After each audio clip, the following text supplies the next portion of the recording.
우리는 이 시간 지나는 여름을 보냅니다. 많이 덥고 덥다란 말의 의미는 우리는 또 쉽게 지칠 수 있다라는 것입니다. 우리가 오늘 예배를 드리면서도 고백한 것처럼 그 믿음을 갖고 함께 나아갈 수 있었으면 좋겠습니다. 하나님의 백성들은 은혜를 받으면 살아나게 됩니다. 그것은 우리 어떤 영적인 부분만 이야기하는 것이 아니라 우리의 육신과 더불어 우리 모든 것이 살아나게 될 것입니다. 그 믿음을 따라 오늘 이 시간 말씀 앞에 서시고 은혜를 구하며 나갔으면 좋겠습니다. 이제 우리는 지난 한 달간 수련회를 열심히 준비하였고 수련회를 통해 은혜를 나누었습니다. 성회로 모여라 라는 주제로 함께 은혜를 나누었고요. 이제 한 달 만에 다시 인생은 의외로 아름답다라는 주제로 다시 다윗의 삶을 살펴보려고 합니다. 지난 시간 거의 한 달의 시간 지난 것처럼 오늘 우리가 살펴보는 다윗도 인생과 시간의 흐름을 맛보게 됩니다. 그 말의 의미는 무엇이냐? 이제 더 이상 오늘 우리가 읽은 이 본문 가운데 다윗의 모든 전존재를 무너뜨리는 사울의 추적은 존재하지 않는다라는 겁니다. 이제 다윗은 사울에 이어 이스라엘의 강력한 2대 왕이 됩니다. 이스라엘의 강력한 그 나라의 국가의 토대를 세우는 다윗의 모습을 보게 됩니다. 다윗이 왕이 되기까지의 과정도 참으로 치열했습니다. 그러나 우리는 우리에게 허락되어진 시간이 그리 길지 않기 때문에 그 모든 과정을 생략하고 오늘 우리가 함께 볼 말씀 그 사건에 집중하며 나아가려고 합니다. 그러나 분명한 것은 다윗이 오늘 이 자리에 오기까지 다윗의 삶이 너무나도 만만치 않았다는 것을 잘 알 것입니다.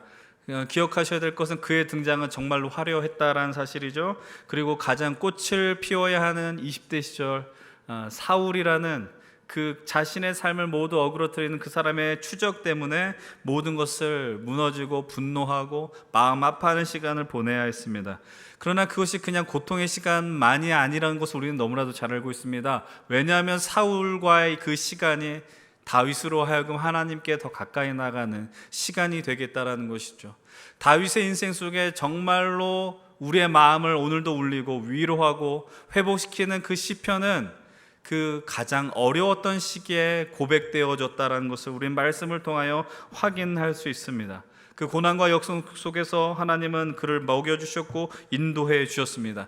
이제 더 이상 다윗의 인생에는 그를 추격하는 사울은 없습니다. 세월이 흘러 이제는 다윗은 이스라엘의 최고의 위치에 오르게 되었고, 그리고 이제 이스라엘 주변 국가들은 이스라엘을 두려워할 지경까지 이르는 그런 나라를 다윗은 세워가고 있다는 것이죠. 이제 다윗에게는 어떠한 고통, 두려움, 무서움 이런 것은 그의 인생과는 상관없는 것처럼 느껴지는 것 같습니다. 지난 모든 힘든 세월의 어떠한 보상이 지금 다윗의 인생 앞에 놓여져 있다는 사실입니다.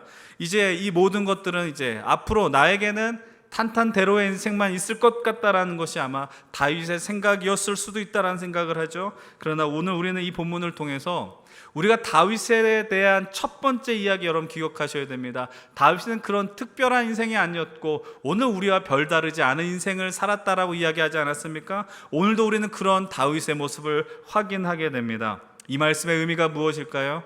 우리는 오늘 우리가 읽은 사무엘하 12장 말씀만이 아니라 그 앞에 있는 11장 말씀을 통해서도 함께 오늘 다윗의 오늘의 현재 위치를 살펴보셔야 합니다. 오늘 여러분들에게 부탁드릴 것이 있습니다. 그것은 무엇이냐면 다윗이란 그 사람에 대한 모든 기대를 다 내려놓으셔야 한다는 것입니다. 그리고 다윗이란 인생에 대해 그 인물에 대해서 철저하게 실망하셔야 한다는 것이고요. 그 실망 속에서 그를 포기하는 것이 아니라 그도 여전히 우리와 비슷한 동일한 죄인이었다는 것을 여러분들 확인하셔야 됩니다. 그래야지 오늘의 말씀이 더 잘 이해가 될 수 있습니다. 여러분 한번 우선 11장 1절의 말씀을 함께 보기를 원합니다. 11장 1절 이렇게 이야기합니다. 함께 읽어보겠습니다. 시작. 그 해가 돌아와 왕들이 출전할 때가 되매 다윗이 요압과 그에게 있는 그의 부하들과 온 이스라엘 군대를 보내니 그들이 암몬 자손을 멸하고 라빠를 에워쌌고 다윗은 예루살렘에 그대로 있더라. 여러분 이 11장 1절을 잘 살피셨으면 좋겠습니다. 우리가 화면에 자막에 말씀이 친절하게 나오지만 가능하시면 여러분들 그 성경을 펼치면서 함께 이 말씀을 따라오셨으면 좋겠습니다. 이 11장 1절을 여러분들 일단 두 부분으로 이해하셨으면 좋겠습니다. 그것이 무엇이냐면 다윗이 이스라엘 군대를 전쟁터로 내보냈다라는 것입니다. 그리고 두 번째 부분은 무엇이냐? 바로 그것은 다윗이 예루살렘에 그대로 남았다라는 겁니다. 여러분들, 다윗은 왕입니다. 다윗이 왕이기 때문에 자신의 군대를 전장에 보내는 것은 이상할 장면이 하나 없다라는 겁니다. 그리고 더불어서 그가 예루살렘 왕궁에 있습니다. 여러분 역시 전쟁 중이지만 이스라엘의 왕으로서 그 왕궁을 지키는 것 전혀 이상하게 보일 것이 없다라는 사실입니다. 근데 여러분 1절을 잘 보셔야 됩니다. 1절은 뭐라고 이야기하느냐? 처음에 이렇게 이야기를 해요. 왕들이 출전할 때가 됐다라고 이야기합니다. 이상하지 않습니까? 왕들이 출전할 때가 되었다.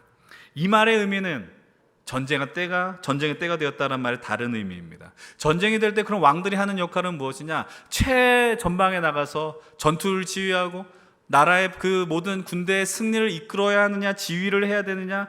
여러분, 그러다가 왕이 죽으면 어떤 일이 벌어질까요? 전세가 기우는 겁니다. 그 나라의 중심이 되는 그 사람이 죽게 되면 어떤 일이 벌어질까요? 너무나도 그것은 상상하기 힘든 일이다라는 겁니다. 왕이 해야 되는 것은 전쟁의 가장 앞에 선봉에 서서 전투 지휘 역할을 하는 것이 아니라 전쟁이 시작할 때에 왕의 그 위치가, 왕의 존재만으로도 군인들의 사기가 올라가고 힘이 된다라는 거죠. 왕의 역할은 이런 것입니다. 리더의 역할은 이런 것입니다. 리더는 모든 곳에 다 간섭할 수는 없잖아요. 그러나 그는 앞에 나가서 그 사람들의 사기를 올려주고 방향성을 제시하고 위로를 하기도 해야 한다라는 것이죠. 근데 지금 다윗은 어디 있다라고 이야기를 합니까? 다시 말씀을 보셔야 돼요. 왕들이 출전할 때가 되었습니다. 그러나 다윗은 여전히 예루살렘에 남아있다라는 것이죠. 성경은 그 사실을 분명하게 적시하고 있습니다. 그럼 여러분들 질문하셔야 됩니다. 의심해 보셔야 되죠. 다윗이 왜 예루살렘에 남아있을까요? 지금 눈앞에 있는 전투는 별로 급하지 않은 전쟁이기 때문입니까? 내가 나가지 않아도 무조건 이기는 싸움이기 때문에 그럴까요? 나중에 11절을 보게 되면은 언약궤가 나아간 전쟁이라고 표현하고 있습니다. 언약궤가 함께 나아갔으니, 언약궤가 나갔다는 말의 의미 뭐라고요? 하나님이 오늘 우리와 함께하는 전쟁이다. 그럼 이미 게임은 끝난 것이다. 이런 의미의 전쟁이냐라는 거예요. 여러분, 지금 다윗이 나가지 않은 이유는 이 전쟁이 중요하지 않다라고 정의 내릴 수 있는 전쟁은 아니다라는 겁니다. 근데 여전히 지금 다윗은 어디 있다고요? 예루살렘에 있습니다. 이제 다윗은, 오늘 우리는 그것을 함께 볼 것입니다. 다윗의 인생의 가장 최악의 경험, 최밑바닥에 할 수 있는, 실수라고 말하기에는 너무나도 큰 상황을 그 자리에서 경험하게 됩니다. 여러분, 한번 저는 다윗의 입장에서도 서보면서 이 본문을 한번 읽어봅니다. 다윗은 너무나도 힘들게 살았습니다. 가장 아름답고 힘이 넘쳐나고 정말 꽃다운 그때에 얼마나 많은 힘을 썼는지 모릅니다. 왜 그래요? 사울에게 도망을 치느라, 엄청난 전쟁에서 전투 지휘를 하느라. 그래서 아마 저는 이런 생각을 해봅니다. 다윗이 이런 전투에 스스로 예루살렘에 홀로 남았다는 건, 우리가 이런 표현 많이 쓰죠. 여러분들 많이 힘들고 어려울 때 어떠한 플렉스를 한다고 하지 않습니까? 이거는 나에게 준 선물이야. 어떤 고가품을 사고 어떤 무슨 사치를 부렸을 때 이건 나한테 준 선물이야 라고 하는 것처럼, 다윗도 예루살렘에 홀로 있는 것이 자기 스스로에게 주는 선물은 아닌가, 이런 생각을 해보더라라는 겁니다. 이제 다윗은 더 이상 양을 치는 목동이 아닙니다. 이스라엘의 왕이다 라는 것이죠. 스스로 자신의 현실을 누리고 싶지 않았겠어요? 어떤 권력을 차지했을 때, 그 위치를 보았을 때 나 이 태평성세를 계속 누리고 싶었고, 이것은 분명히 하나님이 내게 주신 선물이다라는 자의식이 있지 않았겠습니까? 그리고 이런 평탄한 것이 내 인생의 전반부는 너무나도 괴로웠지만 이제 남은 생에는 하나님이 주신 복으로 가득 찼을 것이다라는 생각이 그의 인생에 있지 않았을까요? 그런데 다윗의 이러한 생각과 태도는 자신의 인생에 씻을 수 없는 오점으로 남게 되더라라는 것이죠. 그 이유는 무엇입니까? 바로 자신의 충직한 부하의 아내와의 관계에서 벌어지는 일들 때문이죠. 11장 2절을 본문 이렇게 이야기를 합니다. 함께 읽어보겠습니다. 저녁 때에 다윗이 그의 침상에 일어나 왕궁 옥상에서 거닐다가 그 곳에서 보니 한 여인이 목욕을 하는데 심히 아름다워 보이는지라. 여러분들이 믿음의 길을 가고 교회를 다니시면서 이 이야기는 몇 번이고 들었을 사건입니다. 여러분, 근데 한번 또 질문을 던져보죠. 왜 다윗이 잠을 자다 말고 일어나 궁을 돌아다녔을까요? 여기 성경 분명하게 일어나죠. 저녁 때에 다윗이 그의 침상에서 일어났다라고 이야기합니다.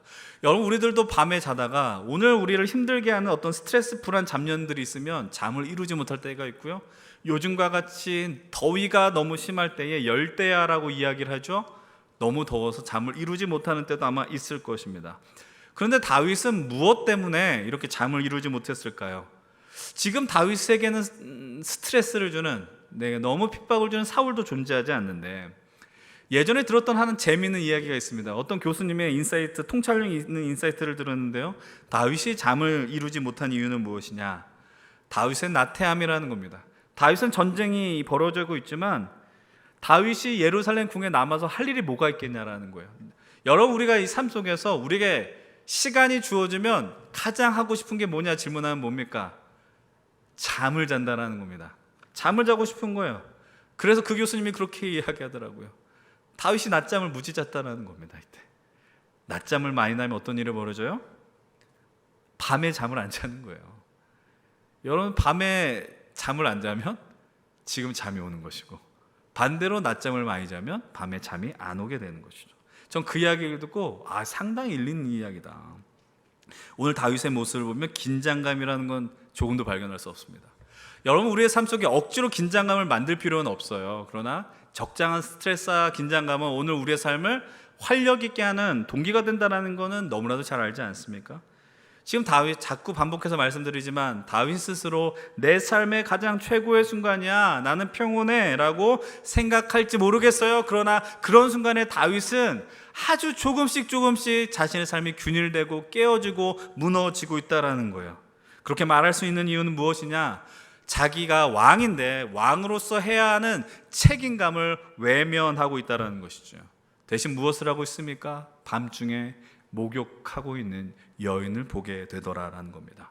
오늘 본문은 이 상황을 이렇게 표현합니다. 한 여인이 목욕을 하는데 뭐라고 이야기하냐면 심히 아름다웠다라고 이야기하지 않습니다. 정확하게 성경을 읽으셔야 됩니다.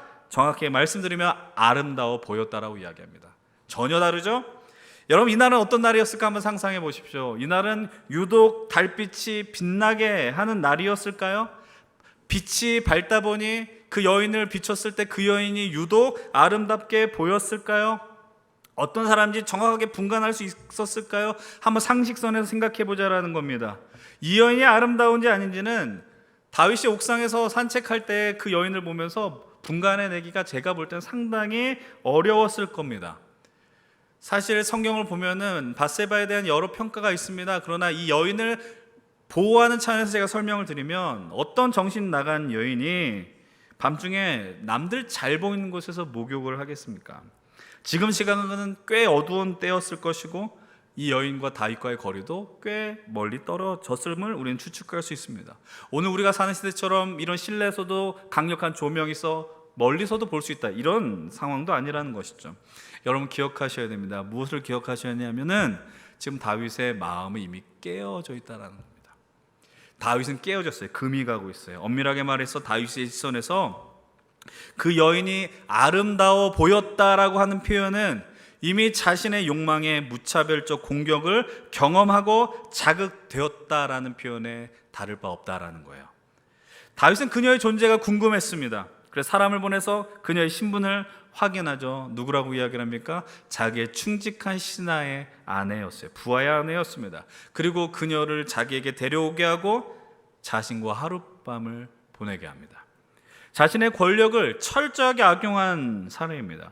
자신의 욕구를 다스리지 못했어요. 왕이라는 권한을 악용했습니다. 완전히 자신의 자아가 깨어져 버렸습니다. 근데 다윗이라면이 아니라 다윗과 같은 위치라면 지금 벌어진 일들 아무것도 아닐 수 있게 만들 수 있는 힘이 있습니다. 왜냐하면 그 나라의 가장 큰 최고의 권력자이기 때문입니다. 근데 문제가 여기서 멈춰지지 않습니다. 5절은 이렇게 이야기를 해요. 뭐라고 이야기를 해요? 그 여인이 임신하매 사람을 보내 다윗에게 말하여 이르되 내가 임신했습니다. 이 여인이 임신했다라는 말을 들었을 때 다윗의 마음이 어땠을까요? 기다리던 이세의 소식을 들었다가 아니지 않습니까? 온전한 관계에서 벌어진 것이 아니라 건강하지 못한 불편한 그 자리 속에서 이루어진 것, 그리고 더 중요한 일은 뭐냐? 일이 잘못되었다 스스로 느껴가고 있다는 거죠. 왜요? 다윗은 이 상황 속에서 스스로 어떻게 생각하는지 아십니까? 난 완전 범죄를 했는데. 제가 지금 드리는 말씀이 무엇일까요? 4절로 우리의 시선을 돌려보십시오. 4절 말씀 한번 같이 읽겠습니다. 시작. 다윗이 전령을 보내어 그 여자를 자기에게 데려오게 하고 그 여자가 부정함을 깨끗하게 하였으므로 도부로 동침함에 그 여자가 자기 집으로 돌아가니라. 여기서 뭐라고 얘기해요? 그 여자가 부정함을 깨끗하게 했다라는 표현이 나왔습니다. 그리고 동침했대요. 이것은 다윗의 아주 깊은 계략, 무서운 계략이 숨겨져 있습니다. 성경에서 여인이 부정하다라는 표현은 언제 하냐면 그 여인이 월경을 할 때, 생리를 할 때 하는 표현입니다. 그럼 이 부정함이 깨끗해졌다는 말의 의미는 그 월경이 끝이 났음을 의미합니다. 월경은 하는 여인에게 있는 시간이 있습니다. 그것을 뭐라 그러냐면 가임기라고 이야기합니다. 임신이 가능한 기간이라는 것이죠. 여러분들 그 상식선에서 월경이 마무리된 직후에 사람의 신체 리듬상 성적 관계를 맺을 때 임신할 가능성은 거의 희박하다라고 이야기합니다. 물론 의학적으로 접근하면 다른 설명이 가능할지 모르겠지만 일반적인 상식에서는 임신할 수 없다라는 겁니다. 이 말의 의미는 뭐냐면 다윗은 알고 있었다라는 것이죠. 다윗은 내가 이 여인을 이 시간 불렀을 때, 내 욕구를 채웠을 때 그의 어떤 흔적도 남지 않을 수 있다라는 자신을 갖고 있었다라는 사실입니다. 완전 범죄를 꿈꾸었다라는 것입니다. 우리 이 장면을 보면서 다윗이 이렇게 치밀하면서도 무서운 사람이구나를 확인하게 되는 것이죠. 근데 얼마의 시간이 지났을까요? 이 여인이 왕에게 사람을 보냅니다. 그리고 이야기합니다. 내가 임신했습니다. 다윗의 마음에 두려움이 엄습했을 것입니다. 여러분 기억하십시오. 사람의 욕망은 사람을 덮어버려요. 그냥 순식간에 덮어버려요. 그 욕망이 채워진다고 해서 그 인생의 만족을 느끼느냐? 순간적으로는 느낄지 모르지만 결코 그것이 내 삶을 책임져주지 못해요. 욕망으로 인하여 벌어지는 결과를 감당하기 어려운 것으로 늘 몰고 가요. 우리가 순간적인 어떠한 선택과 판단으로 나중에 후회하는 일들이 생각보다 꽤 많이 있더라라는 겁니다. 제가 말씀드렸던 것처럼 사실 이 사건 다윗 입장에서는 그냥 내 마음을 채우는 하루의 밤의 시간으로 끝내기에 충분했습니다. 그러나 하나님께서는 그렇게 내버려 두지 않으셨어요. 밧세바로 하여금 다윗의 아이를 임신하게 하셨어요. 그리고 다윗의 죄를 다윗 안에만 머물지 않게 하셨어요. 예전에 어떤 목사님이 이 다윗 본문을 통해 이렇게 표현하더라고요. 이것이 죄의 고발성이라고 이야기하는 거예요. 다윗에게만 머물지 않았습니다. 다윗을 통해, 밧세바를 통해 다윗의 죄악은 하나하나씩 고발되기 시작한다는 겁니다. 근데 인간은 무섭습니다. 다윗은 자신의 죄를 덮기 위하여 또 다른 욕망이 작동합니다. 그것이 무엇이냐? 자신의 부하, 그리고 이 여인의 남편인 우리아를 자신의 궁으로 불러들입니다. 그리고 그의 안부를 묻고요. 그리고 전쟁 중에 지휘관인 요압의 안부를 묻습니다. 근데 우리는 이것이 우리아를 부른 진짜 이유가 아님을 너무나도 잘 알고 있죠. 오늘 본문 8절의 말씀입니다. 이렇게 이야기를 합니다. 함께 읽어봅니다. 그가 또 우리아에게 이르되 내 집으로 내려가서 발을 씻으라 하니 우리아가 왕궁에서 나가매 왕의 음식물이 뒤따라가니라. 지극정성으로 다윗이 우리아를 맞이합니다. 다윗의 모습이 어떻게 느껴지시는지 제가 처음에 했었던 말이 이해가 되실 것입니다. 그리고 이렇게 이야기합니다. 내려가서 발을 씻으라. 여기서 발을 씻으란 말의 의미는 너 발 닦고 집에서 자라라는 이야기가 아닙니다. 성경에서 발이라는 것은 아주 은밀한 부부를 표현하는 완곡한 표현법입니다. 너 집에 가서 아내와 좋은 시간을 보내라 라는 것이죠. 다윗의 모습을 보면서 다시 한번 질문을 던지십시오. 하나님의 마음에 합하다라고 평가받은 인생이 이 다윗입니다. 하나님의 마음에 합하다라고 유일하게 기록된 인생이 바로 다윗입니다. 그런데 그런 다윗의 모습을 생각할 때 이렇게 추악할 수 있느냐라는 마음이 들더라라는 것이죠. 예전에 제가 교회를 섬길 때, 예전 교회를 섬길 때에 성도님들과 성경 공부를 하고 이 본문을 묵상하면서 함께 각자의 생각을 물었습니다. 다윗의 모습을 보면서 어떠한 마음이 듭니까? 어떠한 생각이 드십니까? 라고 질문을 던졌습니다. 한 집사님이 아주 이렇게 대답하셨습니다. 비열이라는 단어를 썼습니다. 근데 저는 그때에 이 비열이라는 단어를 잘못 들었습니다. 리얼로 들었습니다. 그러면서 저는 그 집사님께 박수를 보냈습니다. 집사님은 어떻게 그렇게 어마어마한 생각을 할 수 있습니까? 물론 1분도 되지 않아서 제가 귀가 잘못됐다는 것을 깨닫게 됐는데, 그 이야기를 듣고 생각을 해보니까 다윗이 진짜 리얼 인간이구나라는 것을 보게 됐어요. 와, 진짜 다윗도 진짜 사람이구나. 사람의 본능에 충실한 밑바닥의 인간이구나. 다윗의 모습을 보면서 질문을 던져 보셔야 됩니다. 이런 모습이 다윗에게만 존재하냐라는 거예요.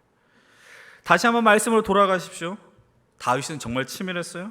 근데 그에 반해서 다윗의 신하 누굽니까? 우리아는 너무나도 강직했습니다. 충성스러운 부하였고 진짜 군인이었습니다. 다윗의 요구를 거절합니다. 나의 동료들이 저렇게 전장 중에 고통 가운데 고생하고 있는데 내가 어떻게 집에 그렇게 들어갈 수 있겠습니까? 동료들과 함께 잠을 자는 선택을 합니다. 다윗의 그 마음을 어렵게 하는, 다윗을 당황하게 한 일의 연속입니다. 다윗은 두 번째로 우리아를 부릅니다. 그리고 너무나도 목적이 분명한 식탁의 교제를 이루죠. 물론 그 목적은 좋은 게 아닙니다. 그 목적이 무엇이냐? 13절의 말씀은 이렇게 이야기합니다. 다윗이 그를 불러서 그 앞에서 먹고 마시고 취하게 하니, 우리아의 판단력을 흐리게 만들어 버립니다. 우리아는 정말 무서운 사람인 것 같아요. 뭐라고 이야기를 해요? 그의 부하들과 더불어 침상에 누웠다라고 이야기를 합니다. 여러분, 다윗의 마음이 점점 다급해지는 겁니다. 사랑하는 여러분들, 죄란 그렇습니다. 우리가 죄 가운데 거하게 될 때, 그리고 죄의 습관에 빠지게 될 때, 죄가 우리를 덮쳐올 때 우리를 두렵게 합니다. 우리를 다급하게 합니다. 숨게 만든다라는 것이죠. 그리고 그 죄를 해결하기 위해 또 다른 거짓을 조장합니다. 그러나 우리는 알고 있습니다. 그런 건 결코 성공할 수 없다는 것이죠. 결코 이길 수 없다라는 것입니다. 이제 다윗은 마지막 카드를 꺼내어 듭니다. 다윗이 군사령관 요압에게 편지를 쓰죠. 편지의 내용이 무엇입니까? 15절은 이렇게 이야기를 해요. 편지에 써서 이르기를, 너희가 우리아를 맹렬한 싸움에 앞세워두고 너희는 물러가고 그로 맞아 죽게 하라 하였더라. 여러분은 우리아를 뭐 하라는 거예요? 최전방에 보내라는 겁니다. 여러분들 아무리 탁월한 싸움꾼도, 전투에 능한이도 앞에 나가면 누구보다 화살 맞기에, 총을 맞기에 너무나 쉬운 자리다라는 것 알지 않습니까? 노골적으로 말하면 이런 것입니다. 전사하게 만들라라는 거예요. 죽게 하라라는 것입니다. 여러분, 참으로 신기한 것은 우리한 이 말씀을 어떻게 받아들였을까요? 기쁨으로 받아들였을 거예요. 아, 왕이 나를 믿는구나. 나의 능력을 인정해 주는구나. 그리고 내가 이 나라의 국가에 충성을 다할 수 있는 기회를 주신 것이구나. 내가 이 나라에 봉사하고 헌신할 수 있구나. 우리아는 그런 것으로 받아들였을 겁니다. 결국 우리아는 다윗의 의도대로 전장 중에 사망하게 됩니다. 이 전투에서 이스라엘은 좋은 장수를 많이 이뤘습니다. 대패했습니다. 군사령관 요압은 이것을 다윗에게 보고하기 두려워했습니다. 그러나 요압이 이런 이야기를 합니다. 전령에게 혹시 우리가 졌다고, 많은 장수를 이뤘다고 다윗이 분노할지 모르니 꼭 이렇게 이야기하라. 우리아가 죽었습니다라고 이야기해라. 여러분들, 어떤 결과가 일어났을까요? 요압의 예상은 틀리지 않습니다. 본문 25절은 이렇게 이야기합니다. 함께 읽어볼게요. 다윗이 전령에게 이르되 너는 요압에게 이같이 말하기를, 이 일로 걱정하지 말라. 칼은 이 사람이나 저 사람이나 삼키느니라. 그 성을 향하여 더욱 힘써 싸워 함락시키라 하여 너는 그를 담대하게 하라 하니라. 다윗의 말이 이해가 되세요? 이런 겁니다. 야, 전쟁이란 그런 거야. 어차피 전쟁이란 건 죽고 살고, 그래서 전쟁하다 보면 죽을 수 있지라고 이야기를 하는 거예요. 다윗이 여러분들 어떻게 다가오십니까? 비열하다라고 생각합니까? 잔인하고 무섭다라고 생각하십니까? 그러나 저는 여러분들에게 이렇게 이야기합니다. 그냥 다윗은 그냥 인간일 따름입니다. 리얼 인간이었고요, 인간의 취약한 모습을 정말 그대로 드러내고 있을 뿐입니다. 그런데 이 상황 속에서 다윗을 향하여 그 누구도 그 죄악을 지적할 사람 존재하지 않습니다. 왜냐하면 그는 왕이기 때문이죠. 가장 큰 권력을 가진 자를 향하여 그 누구도 지적할 수 없어요. 이제 우리아가 죽은 후 밧세바를 왕궁으로 데려오는 것은 하나의 수순이 되어버린 것 같습니다. 그러나 성경은 이렇게 이야기를 하고, 그리고 후대 사건들을 보는 오늘 우리와 같은 일을 향해서 성경은 이렇게 명백하게 고발합니다.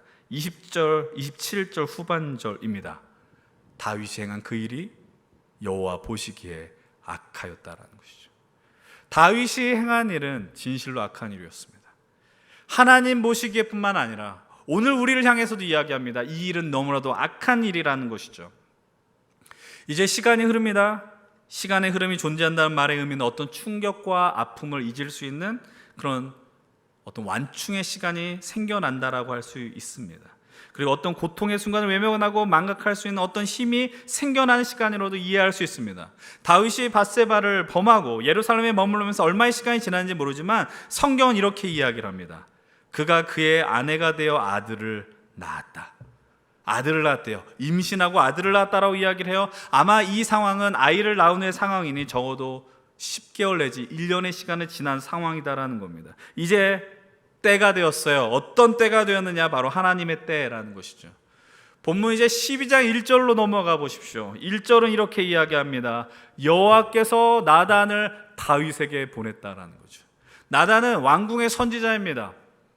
선지자의 역할은 무엇입니까? 하나님의 말씀을 받아야 하고 그 말씀을 선포해야 하는 자입니다. 하나님의 음성에 민감해야 되고 영적으로도 정말 하나님과 가까워야 합니다. 그런데 지금 나단에게 주어진 역할은 너무나도 부담스럽습니다. 선지자는 순종해야죠. 하나님 말씀하면 순종해야죠. 백성들은 순종해야죠. 그런데 나단에게 맡겨진 일은 현실적으로 너무 부담스러운 일입니다. 왜냐하면 나단 앞에 있는 자는 이스라엘의 최고 권력자이기 때문이죠.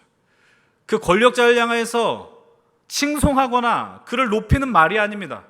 그 권력자의 죄를 고발하는 자리죠. 나단은 두려웠을지 모릅니다. 무서웠을지 모릅니다. 하나님의 지혜를 구했을 거예요. 그래서 나단은 이렇게 이야기를 풀어갑니다. 하나의 예화, 우화를 끌고 오는 것이죠. 다윗의 시선이 이렇게 집중하게 합니다. 왕이여, 가난한 사람과 부자가 있는데 부자에게는 양과 소가 많습니다. 그런데 가난한 사람에게는 암양 새끼 한 마리만 있습니다. 어느 날 부자가 가난한 자를 상하여서 손님이 오자 그 가난한 사람의 양을 빼앗아 대접했습니다라는 이야기를 합니다. 나단을 통해 그 이야기를 들은 다윗의 반응은 무엇이냐? 분노했습니다. 어떻게 그럴 수 있느냐라는 것이죠.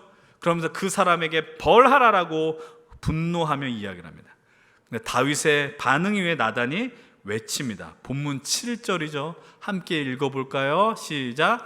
나단이 다윗에게 이르되 당신이 그 사람이라. 당신이 그 사람이라. 나단이 다윗의 심장을 향하여 이야기하는 거예요. 다윗의 영혼을 향하여 이야기하는 거예요. 그 악한 부자가 바로 당신입니다. 이 순간 다윗의 심정이 어땠을까요? 심장이 멎는 듯한 느낌을 받지 않았을까요? 나단은 거기서 멈추지 않아요. 앞으로 다윗이 경험하게 될 상황들을 예언합니다. 당신의 집안에는 계속 칼부림이 일어날 것이고, 당신의 지금 아들은 죽을 것이고, 당신의 아내들은 당신이 보는 눈앞에서 간간을 당할 것이고, 아주 어마어마한 일을 나단의 입을 통해 하나님은 말씀하게 한다는 것입니다. 다시 한번 기억하십시오. 지금 이 말을 듣는 사람은 가장 강력한 이스라엘을 세운 다윗입니다. 근데 그를 향하여서 정말로 보잘것없고 쥐뿔없는 선지자가 이야기를 하는 겁니다. 그 악한 자가 당신입니다. 당신의 집에는 칼이 끊어지지 않을 것이고 당신의 아내는 다른 이들과 동침하게 될 것이고, 그런 이야기를 여러분들이 아무런 잘못하지 않아도 들으면 화가 나겠죠. 분노하게 될 것이고, 이런 이야기 누가 기분 좋겠다라고 듣겠습니까? 여러분들이 다윗이라면 상대도 안 된 사람 이야기하면 어떻게 할까요? 저 봐라, 이 사람을 끌고 가라, 아니 당장 죽여라 라고 이야기하지 않겠습니까? 그런데 다윗의 반응은 일반적인 반응을 보여주지 않는다라는 거예요. 본문 13절의 말씀입니다. 함께 읽겠습니다. 시작. 다윗이 나단에게 이르되 내가 여호와께 죄를 범하였노라 하매 나단이 다윗에게 말하되 여호와께서도 당신의 죄를 사하셨나니 당신이 죽지 아니하려니와. 내가 여호와께 죄를 범했습니다. 회개 고백이 나옵니다. 지금 다윗이 한 일은 자신의 죄를 시인했습니다. 자신의 내면에 간직했던 죄악을 겉으로 드러내게 됩니다. 근데 나단이 다윗을 향하여 이렇게 이야기합니다. 여호와께서도 당신의 죄를 사했습니다. 오늘 우리가 읽은 본문 12장 7절로 15절의 내용을 세 문장으로 요약하면 이겁니다. 다윗, 당신은 나쁜 사람입니다. 네, 내가 잘못했습니다. 그리고 하나님 당신을 용서하셨습니다. 너무 심플하고 너무 허무한 이야기의 전개 아닙니까? 그럼 다윗의 마음이 이해가 되세요? 숨기고픈 치부가 드러났는데 여러분들 옳은 말을 들어도 기분이 안 좋습니다. 고통스럽죠. 내가 잘못했는데 잘못했다는 말 들으면 기분 나빠해요. 오늘 우리는 그런 시대를 살고 있어요. 그리고 사람들 향해서 이야기해요. 네가 뭔데 그런 얘기하냐라는 거야. 모두가 다 분노에 가득 차서 화내고 칼을 휘두르고 사건 사고들은 끊이지 않고 있고 고소 고발이 난무하는 시대를 살고 있습니다. 다윗은 정말 리얼한 인간의 악함의 밑바닥을 보여주었습니다. 그럼에도 그는 죄를 시인했습니다. 우리는 이 모습을 그래도 기억해 줄 필요는 있습니다. 다윗을 비난하고 다윗은 형편없는 인간이라 고발할지라도 이 모습은 기억하셔야 됩니다. 아까 제가 이런 질문을 드렸던 것 같아요. 다윗과 오늘 우리의 차이는 무엇이냐라는 겁니다. 본문 12장 12절을 통해서 우리는 그 차이를 발견할 수 있습니다. 12절은 뭐라고 이야기하냐면요, 이렇게 이야기를 합니다. 너는 은밀히 행하였지만 나는 온 이스라엘 앞에서 백주의 이 일을 행하리라 하셨나이다. 너는 은밀하게 죄를 지었지만 나는 이 일을 모든 사람이 볼 수 있는 자리에서 행한다라고 이야기합니다. 다윗이 은밀하게 죄를 저질렀고요. 근데 다윗의 죄는 온 세상에 다 까발려졌습니다. 오늘 우리는 어떻습니까? 우리의 죄도 은밀하게 지어졌습니다. 그리고 아직 들키지 않았을 따름입니다. 세상에 수많은 그런 치부가 드러나게 될 때 많은 사람들은 아주 비극적인 판단을 하죠. 회피하거나. 근데 다윗은 직면합니다. 우리는 오늘 나단의 용기를 언급했지만 우리는 다윗의 용기도 인정해 주어야 합니다. 여러분, 현실과 직면한다는 건 너무나도 어려운 일입니다. 그 현실이 좋은 현실을 이야기하는 게 아닙니다. 나의 형편없는 현실, 나의 죄악된 현실, 나의 밑바닥의 현실과 나의 정말 악함과 대면하게 될 때 우리는 좌절하게 됩니다. 회피하면 회피할수록 더 큰 고통과 아픔이 따르고요. 다윗도 그 고통을 아마 이 시간 누렸을 것입니다. 여러분, 다윗은 이 고통을 누리게 된 다음에 하나의 시를 기록하게 됩니다. 그것이 오늘 우리가 선택한 시편 51편의 본문입니다. 이제 여러분들 시편 51편의 본문을 펼쳐 놓으셨으면 좋겠어요. 그리고 이 말씀을 펼쳐 놓으시면서 이 51편을 통한 다윗의 고백을 우리가 곡조 있는 기도로 찬양으로 함께 나누려고 합니다. 여러분, 다윗의 마음을 상상하면서 들으셔야 됩니다. 지금까지 여러분들이 그 들은 말씀을 기억하면서 이 찬양 앞에 서셔야 합니다. 그냥 찬양이 들리는구나가 아닙니다.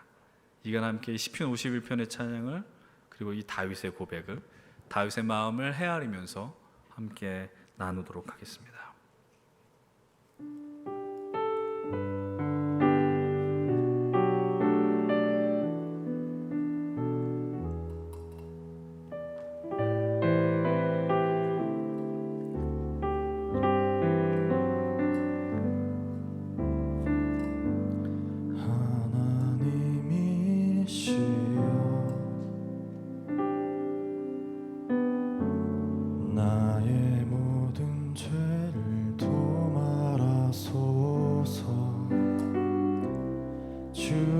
자비를 쫓아 내 죄악을 깨끗이 씻기소서. 중심의 진실함은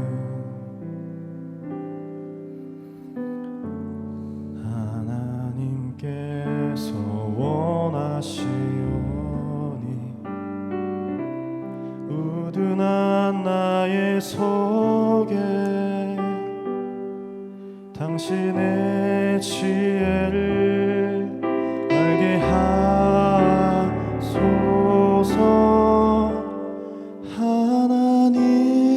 하나님이시여 내 안에 정한 마음을 창조하시고 내 안에 정직한 영을 주사 새롭게 하옵소서.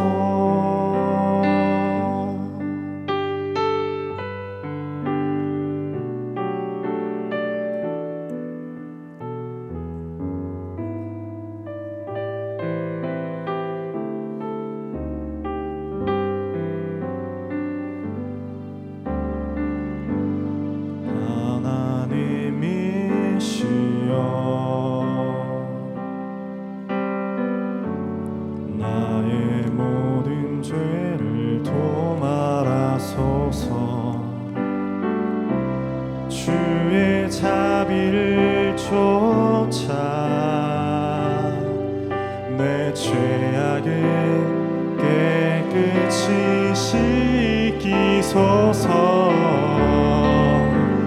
중심의 진실함을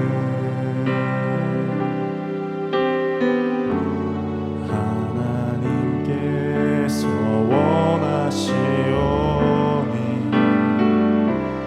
우둔한 나의 속에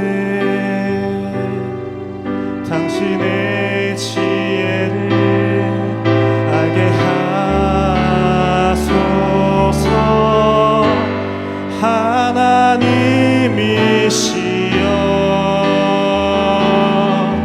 내 안에 정한 마음을 창조하시고 내 안에 정직한 영을 주사 새롭게 하옵소서.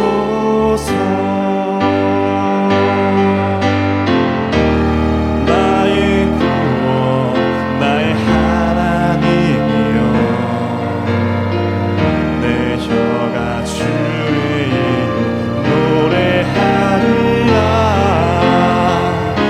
주여 내 입술을 열어주소서.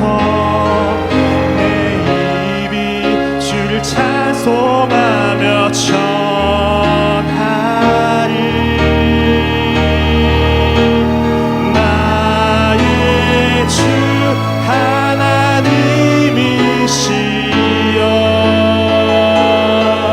내 안에 정한 마음을 창조하시고 내 안에 정직한 영을 주사 새롭게 하옵소서.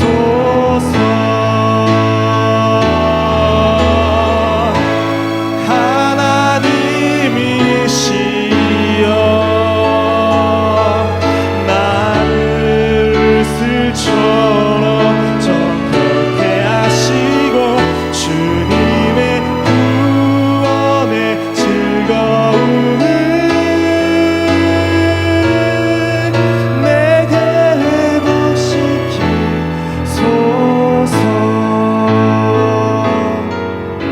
내게 회복시키소서.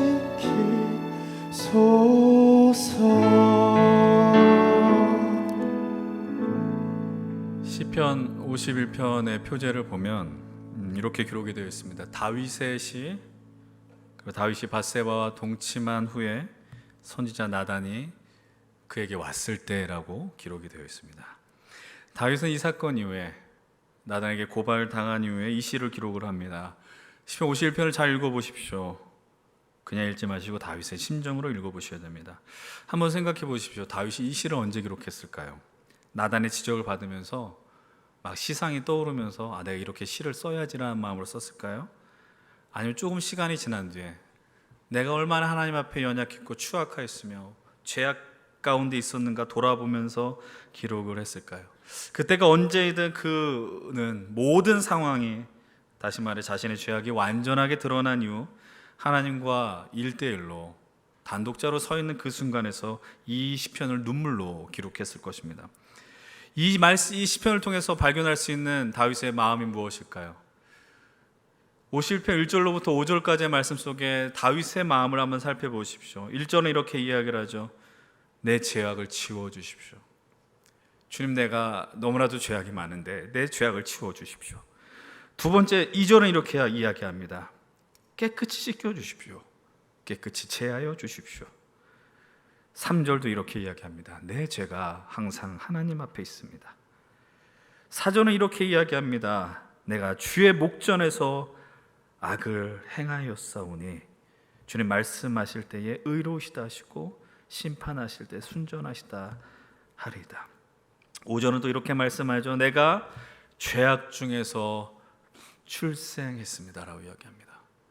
다윗은 자기가 하나님 앞에서 내가 얼마나 죄악된 인간인가, 내가 리얼한 인간인가를 고백하게 됩니다. 그가 범하였던 죄의 무게가 얼마나 그를 힘겹게 하였는지 다윗의 마음이 느껴집니다. 다시 말씀을 드리지만 나단이 찾아온 시기는 다윗이 그 죄악을 짓고 나서의 직후의 시간이 아니었습니다. 적어도 10개월, 1년이 지난 시간이었음을 기억하셔야 됩니다. 여러분, 그 말의 의미는 무엇일까요? 다윗에게 있어서 그 1년의 시간은 무엇을 의미할까요? 시간이 지났다고 해서 하나님 앞에 저질렀었던 그 죄악의 흔적이 사라지는 것일까요? 죄책감이 하나도 없이 사라지는 것일까요? 아무도 알지 못하면 그 문제는 해결되는 것일까요? 특별히 하나님 앞에 예민하고 민감하게 살았었던 다윗의 삶이었는데 하나님 앞에 내가 죄악됨을 갖고 살아가는 것, 아무것도 없는 일처럼 사라지는 것처럼 느껴졌을까요? 물론 그것들은 자신의 인생의 수면 아래로 가라앉아 있었을 것입니다. 여러분, 우리의 삶도 그렇지 않습니까? 시간이 지나면 다 해결되는 것 같고, 시간이 지나면은 남들 모르니 그냥 다 모든 것 사라지는 것 같지만, 문득문득 어떤 현실에 내가 부딪히게 되면 그 괴로움과 아픔이 막 올라와서 힘듦을 경험한 적이 없으십니까? 여러분, 우리아가 죽은 후에 밧세바의 모습을 보면서 다윗 마음 가운데 어떤 생각했을까요?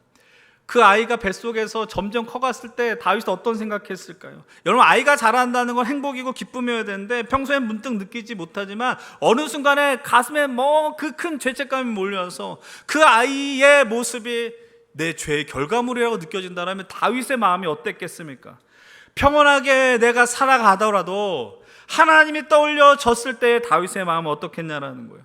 하나님이 떠올리면 하나님의 이름을 외면하고 싶지 않았겠어요? 하나님을 피하고 싶지 않았겠냐라는 거예요. 저는 다윗의 이 기간에 다윗의 마음을 지배하는 가장 큰 두려움이 있었다라고 생각을 합니다. 그것이 무엇이냐면 바로 시편 51편의 11절과 12절의 말씀이에요. 이렇게 이야기를 합니다. 함께 읽어볼까요? 함께 읽겠습니다. 나를 주 앞에서 쫓아내지 마시고 주의 성령을 내게서 거두지 마옵소서. 12절입니다. 주의 구원의 즐거움을 내게 회복시켜 주시고 자원한 심령을 주사 나를 붙드소서. 여러분, 이런 기도 해보신 적 있어요? 주님, 나를 쫓아내지 마십시오.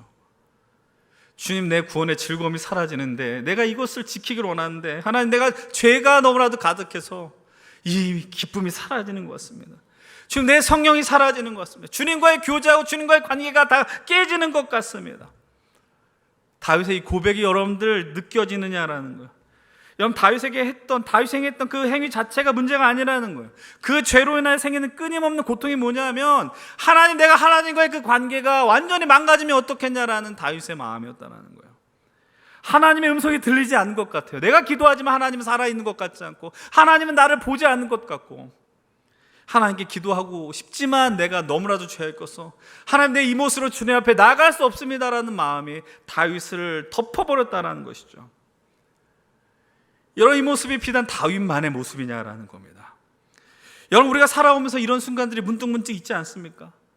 여러분, 나이를 먹는다는 건 무엇을 의미할까요? 저는 이렇게 정의하고 싶습니다. 죄를 더 많이 지었다는 것이죠. 더 많이 살았다는 건 더 많은 죄를 지을 수 있는 가능성이 있다는 거예요.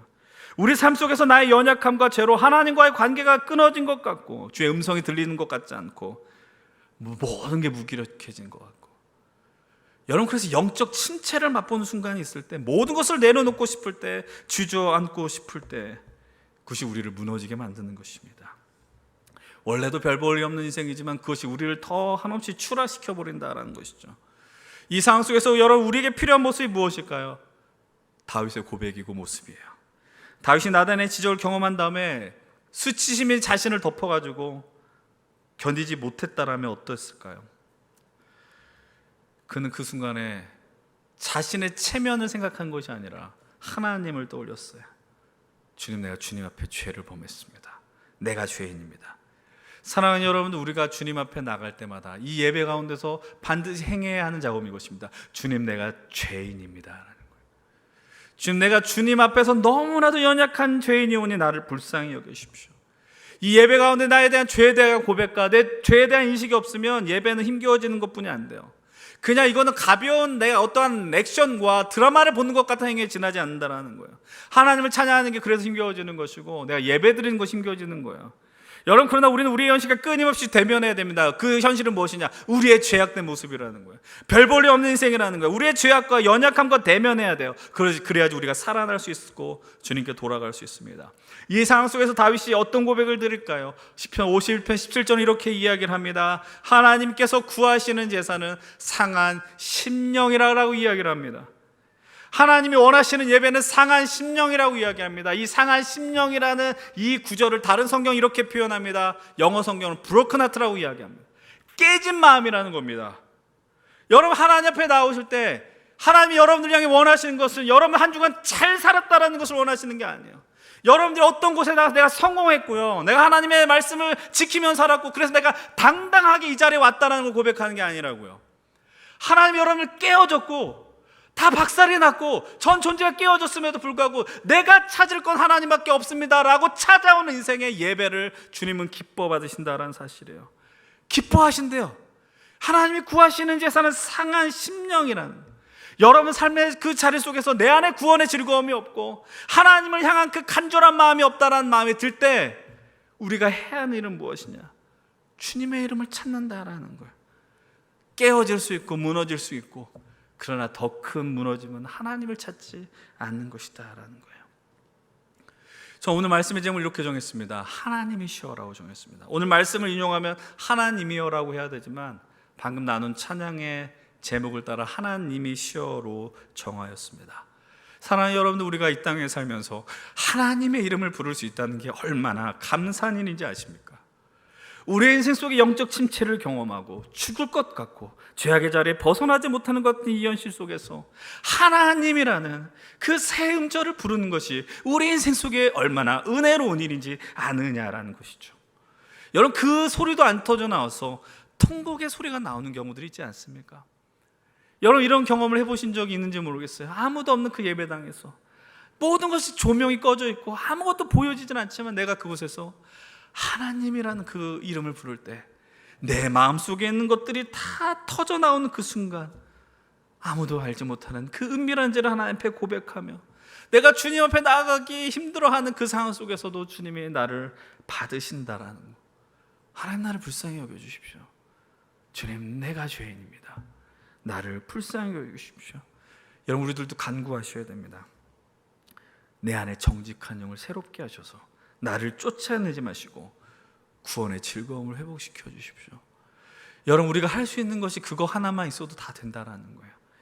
여러분, 그런 인생들이 드리는 예배가 왜 감격이 없겠습니까? 왜 감동과 기쁨과 뜨거움이 없겠습니까? 여러분, 우리들 다윗과 별 차이가 없는 인생들이에요. 다시 이야기하자면 다윗은 들켰고 우리는 안 들켰을 따름이에요. 저도 안 들켰을 따름이에요.